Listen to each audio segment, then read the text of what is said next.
Bem-vindos ao debate sobre o sexto episódio da série Para Além do Cérebro, com o tema A Influência da Mente. Imagina que estás trancada, ou trancado, neste caso, numa sala, e em absoluto silêncio. E sem saberes bem como nem porquê o teu corpo começa a suar e o teu ritmo cardíaco dispara. Exatamente no milissegundo em que um desconhecido num edifício do outro lado da rua foca a mente em ti. Se eu vos disser que focar intensamente a minha mente pode fisicamente acalmar o vosso ritmo cardíaco numa sala completamente diferente, bem, a maioria de vós diria que estou a falar de magia. E com bons motivos para isso, diga-se de passagem. Mas a verdade é que, e se eu disser que existem dados publicados, ensaios clínicos com culturas celulares e até estudos com animais financiados pelos Institutos Nacionais de Saúde dos Estados Unidos, que mostram precisamente anomalias biológicas, anomalias essas que são, no fundo, impossíveis de explicar através da medicina tradicional. É uma premissa fascinante, sem dúvida, mas levanta muitas questões estruturais. E hoje vamos focar-nos precisamente nisto. Pode a intenção humana alterar fisicamente a matéria e promover a cura à distância? É aquilo que a ciência designa por DIMLS, interações mentais à distância com sistemas vivos. Vamos olhar para o impacto das terapias de campo biológico e tentar responder à grande questão que temos em cima da mesa. Estaremos perante a prova de que existe um fenómeno físico real de interação entre a mente e a matéria?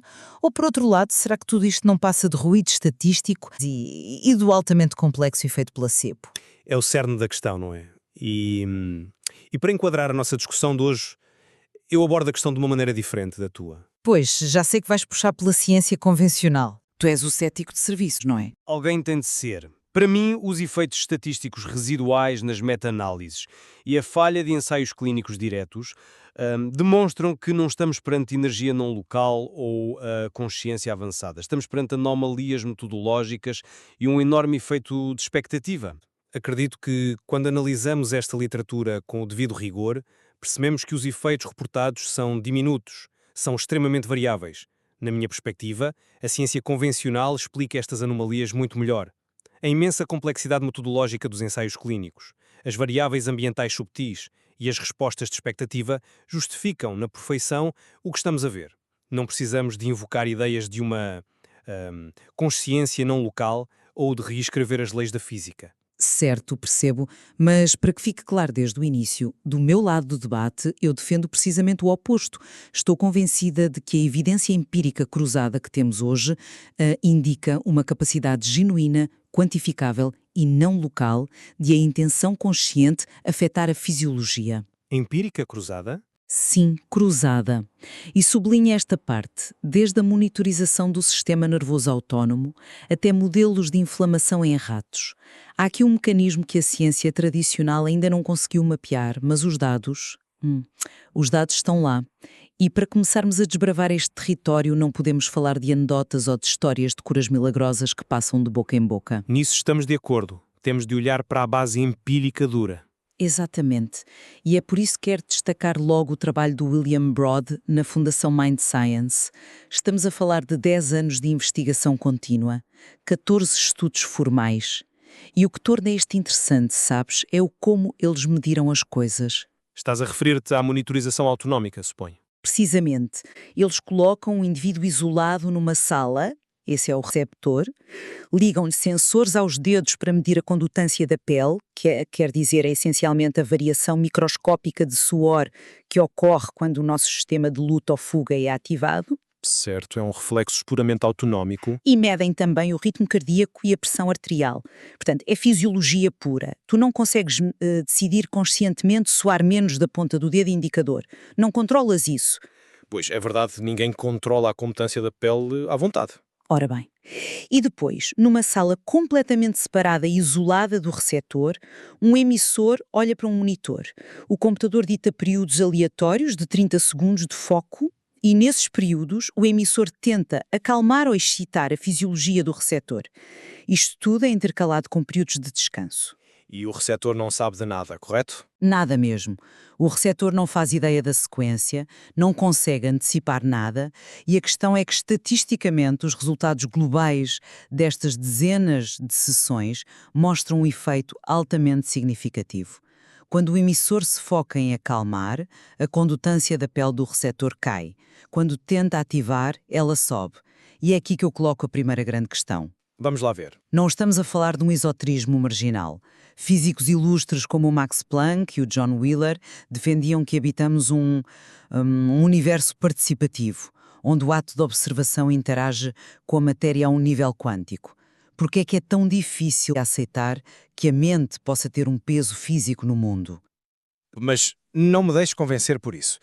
De forma bastante pragmática. Em primeiro lugar, o salto que fazes de variações na condutância da pele num laboratório para o universo participatório do Max Planck é um abismo conceptual gigante. Mas vamos manter-nos focados na biologia. Sim, vamos ficar pela biologia. A questão da eficácia destas interações mentais ou curas à distância deve ser respondida de uma forma simples. Deve ser avaliada com desenhos experimentais clássicos que não dependam de abstrações. Pensemos, por exemplo, no ensaio clínico envolvendo doentes com eczema crónico. O eczema é uma condição dermatológica altamente reativa a um stress psicológico. Onde testaram a cura espiritual à distância, certo? Exatamente. O princípio que usaram é o pilar da medicina baseada na evidência. Dividimos dezenas de pacientes aleatoriamente em dois grupos. Um grupo recebe a cura espiritual focada, o outro, o grupo de controlo, não recebe nada ou recebe um placebo estruturado. E as pessoas não sabem em que grupo estão. Nenhum dos pacientes sabe a que grupo pertence. É um ensaio cego. Se os resultados na melhoria da pele no final do estudo não diferirem entre os dois grupos, isso significa que a intervenção invisível não funciona de forma isolada. E sabes o que aconteceu nesse estudo clássico? Os resultados foram semelhantes. Os resultados não diferiram significativamente em absolutamente nada. Ambos os grupos melhoraram sim, mas porque ambos acreditavam estar a ser tratados. Mas repara, isso é o efeito placebo. Não anula o facto de a mente afetar o corpo. É o poder do efeito placebo, exato, mas o efeito de campo numa cura é de uma complexidade imensa. Nós estamos a medir uma força física num vácuo, como a gravidade. Estamos a medir a crença do paciente, a abertura do clínico, o ambiente seguro da sala de espera e até a voz calmante do investigador. Tudo isso, em conjunto, altera o sistema imunitário. É o chamado efeito da gaveta. Estás a referir-te à publicação seletiva de dados, portanto. Sim, é o ruído natural do método científico moderno. Se dezenas de laboratórios pelo mundo realizarem centenas de tentativas à procura de uma flutuação microscópica do suor, a esmagadora maioria não vai encontrar rigorosamente nada. Esses estudos vão parar à gaveta. Não são publicados porque, entre aspas, falharam. Compreendo o ponto, mas... Mas se, por puro acaso estatístico, num laboratório isolado, em 14 estudos, os gráficos alinharem, isso é logo publicado como um milagre de IRLs. A anomalia é um artefato matemático, não é biológico. Não estou convencida por essa linha de raciocínio porque pressupõe que as meta-análises atuais não filtram nada e hoje em dia elas são brutalmente rigorosas em relação ao efeito da gaveta. Têm mecanismos matemáticos para o compensar. São rigorosas, mas não são infalíveis. Certo, mas mais importante do que isso, percebo perfeitamente o teu argumento do eczema. Percebo o argumento do efeito placebo em humanos adultos. A expectativa humana é, de facto, uma ferramenta biológica muito poderosa. Ninguém nega isso. Mas é aqui que a tua linha de raciocínio choca de frente com uma parede empírica. Se tudo se resume ao placebo humano, como explicamos os modelos não humanos? Estás a falar dos estudos com animais, presumo. Sim, claro. Refiro-me ao estudo paradigmático financiado pelos NIH. Usaram ratos de laboratório. Pegaram nestes animais e colocaram-nos num ambiente extremamente ruidoso e estressante. Para induzir inflamação, certo? De forma fiável e mensurável uma resposta de inflamação sistémica no sangue e nos tecidos dos ratos. Depois de estabelecerem isso, dividiram os animais em grupos. Um grupo sofreu ruído, mas recebeu tratamentos diários de reiki autêntico. Outro grupo recebeu ruído, mas foi sujeito a chame reiki, quer dizer, reiki falso. O reiki falso. Sim, reiki simulado. E os ratos que receberam o verdadeiro reiki demonstraram uma redução estatisticamente significativa da inflamação em comparação com os outros grupos. Como é que encaixas o placebo nisto? E tu assumes que os ratos comunicaram telepaticamente com o curandeiro que lhes aplicava o reiki? Eu assumo que os ratos não leem panfletos de clínicas holísticas na sala de espera. Os ratos não têm crenças religiosas, não esperam ser curados, não sabem o que é o reiki. Pois não sabem, mas E a evidência desce ainda mais na escala biológica. Repara, há ensaios que replicaram diferenças significativas em culturas de células cancerígenas, células numa placa de Petri, submetidas à intenção de cura versus grupos de controle isolados. células in vitro. Sim. Células isoladas numa incubadora não têm familiares a rezar por elas, nem sofrem do efeito placebo da bata branca. Como é que explicas uma cascata celular anti-inflamatória objetiva numa placa de Petri sem reconhecer que algo físico transpôs o espaço entre o emissor e a célula? Certo, vamos desmontar isso passo a passo, porque a diabolização do chame Reiki revela muito sobre a fragilidade destes estudos. Tu dizes que o rato não sabe o que é o Reiki, e de facto tens toda a razão. Exato. Mas o rato é uma máquina biológica hiperafinada para detectar intenções e estados fisiológicos noutros mamíferos, nomeadamente em nós, que aos olhos deles somos predadores primatas gigantes. Estás a sugerir que o rato avaliou o currículo do curandeiro de Reiki. Estou a sugerir que o investigador que treinou Reiki durante 20 anos tem um controle autonómico massivo sobre a sua própria respiração. O ritmo cardíaco dele é baixíssimo, a sua temperatura periférica é estável. Quando esse mestre se aproxima da gaiola para aplicar a terapia, ele emite um perfil de feromónios e de som completamente pacífico. Agora repara em quem é que normalmente faz o Sham Reiki nos grupos de controlo. É um estudante de doutoramento contratado à pressa para estar ali 15 minutos com as mãos levantadas. Esse estudante está estressado com a tese, provavelmente bebeu 3 cafés seguidos, tem um ritmo cardíaco elevado e cheira a suor de cortisol por todos os poros. O rato detecta a diferença de imediato, um rato acalma-se perante um humano calmo e entra em pânico crónico perante um humano estressado. Percebo porque pensas assim, mas deixa-me dar-te uma perspectiva diferente. Essa explicação brilhante dos feromónios e do cortisol justificaria as diferenças nos mamíferos, sem dúvida. Mas e as culturas celulares? A placa de Petri não cheira ao cortisol dos estudantes. A placa de Petri não se assusta com os batimentos cardíacos altos de quem a segura.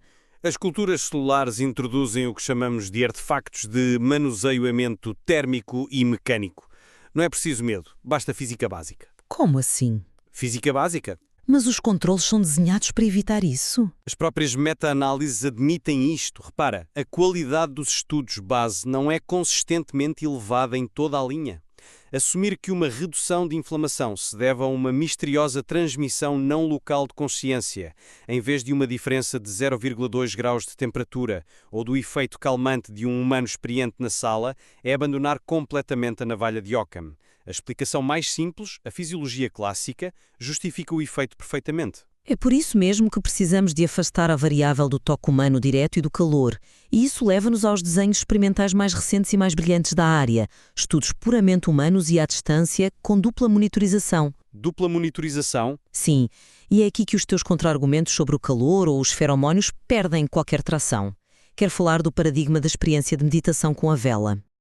O estudo das duas variáveis simultâneas. Estava à espera que trouxesses esse. Exatamente. E é vital de explicar à audiência a genialidade deste desenho. Temos novamente o receptor isolado.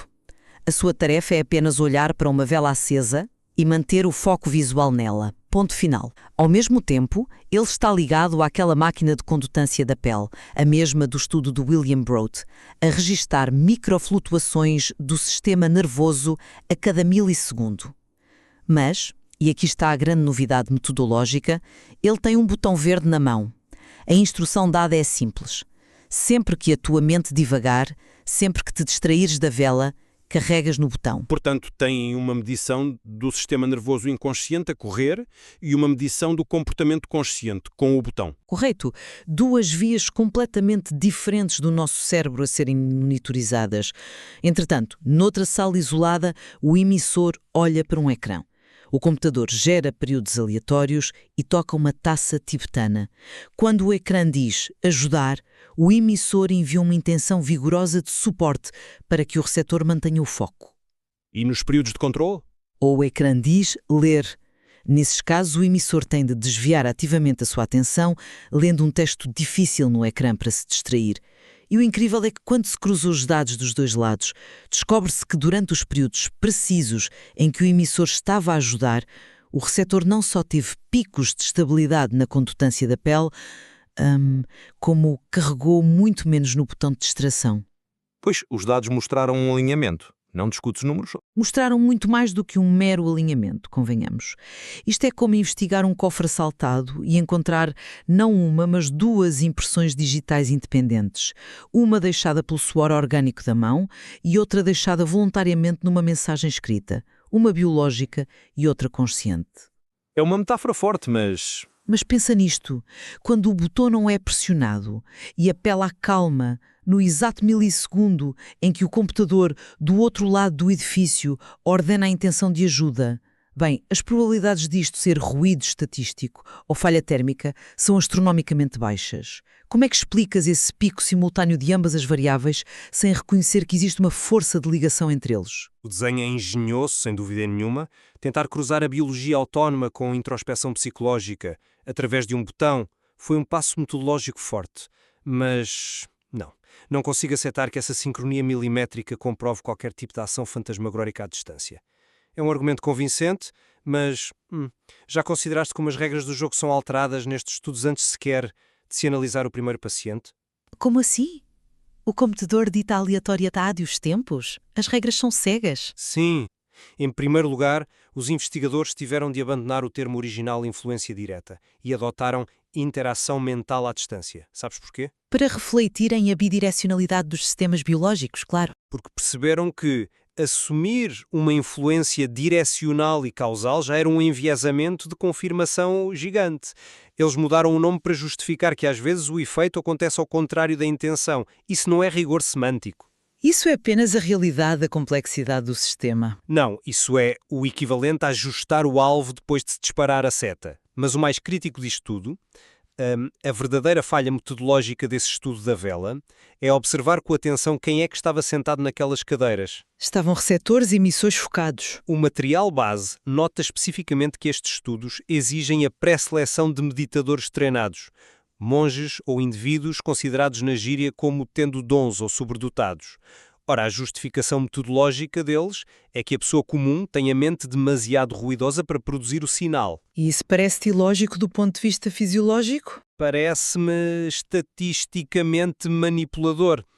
Se tu tiveres 100 pessoas comuns e filtrares 99 delas porque os seus corpos obedecem às leis normais e previsíveis da biologia isolada, e desenhares o teu ensaio em torno de uma única pessoa que tem um sistema nervoso idiosincrático, capaz de produzir anomalias nos sensores, bem, não estás a descobrir uma lei universal da física onde a consciência manipula a matéria? Estás simplesmente a focar a tua lente em anomalias marginais de indivíduos muito específicos que distorcem o comportamento esperado de um sensor bioelétrico. Se a DMLs fosse uma mecânica fundamental e estrutural do ser humano, não precisava de ser peneirada artificialmente dessa forma. É um ponto interessante, é verdade. Embora eu o enquadrasse de uma forma completamente diferente. Essa crítica sobre a pré-seleção choca diretamente com a forma como estudamos qualquer tipo de especialização humana extrema na ciência desportiva ou cognitiva. Especialização não é a mesma coisa que ter um superpoder à distância. Mas repara, se quisermos estudar a capacidade fisiológica do corpo humano para levantar 200 quilos do chão, sem partir a coluna ao meio, não vamos recrutar 100 cidadãos comuns num setor comercial e tirar uma média, pois não? Obviamente que não. Vamos a um ginásio de alto rendimento e estudamos halterofilistas profissionais. Se a média das pessoas falha a levantar o peso, nós não vamos publicar um artigo científico a dizer que levantar 200 quilos é um mito ou uma anomalia estatística da física. Não. Dizemos que é uma capacidade humana latente que requer anos e anos de refinamento estrutural. Certo, compreendo a metáfora do ginásio, mas... Os meditadores treinados não têm superpoderes saídos de um filme. Eles simplesmente passaram milhares de horas a treinar o circuito de regulação da atenção no córtex pré-frontal. São atletas da atenção. A diferença conceptual e que me parece óbvia é que a biomecânica de um halterofilista atua no próprio corpo dele e na barra de ferro em que ele toca fisicamente. O teu meditador treinado está a tentar atuar num pedaço de carne a 3 km de distância. Mas é aqui que as descobertas cruzadas da física não podem nem devem ser ignoradas. A resistência estrutural da medicina convencional muitas vezes baseia-se num simples desconforto linguístico. Desconforto linguístico. Sim. Termos como parapsicologia ou interação à distância soam assustadores para um biólogo clássico. Parece bruxaria quase. Mas lembra que, quando a mecânica quântica começou a ser mapeada, o próprio Albert Einstein ridiculizou o emaranhamento quântico, chamando-lhe uma ação fantasmagórica à distância. É uma citação famosa, sim. Ele odiava a ideia de que duas partículas pudessem comunicar instantaneamente através de anos-luz de distância, sem uma força mecânica visível entre elas. Violava todo o seu sentido do determinismo. Mas hoje sabemos que o emaranhamento é real. Os computadores quânticos que estamos a construir baseiam-se nisso. O que defendo é que a mente, que é fundamentada em processos biofísicos profundos, que nós apenas começamos a arranhar, pode muito bem ter propriedades análogas de não-localidade, permitindo a uma intenção humana emaranhar-se temporariamente com outra. Mas a questão é que esse quadro de referência não se aplica aqui. O princípio central da ciência empírica é construir mapas conceptuais para nos ajudar a navegar na realidade.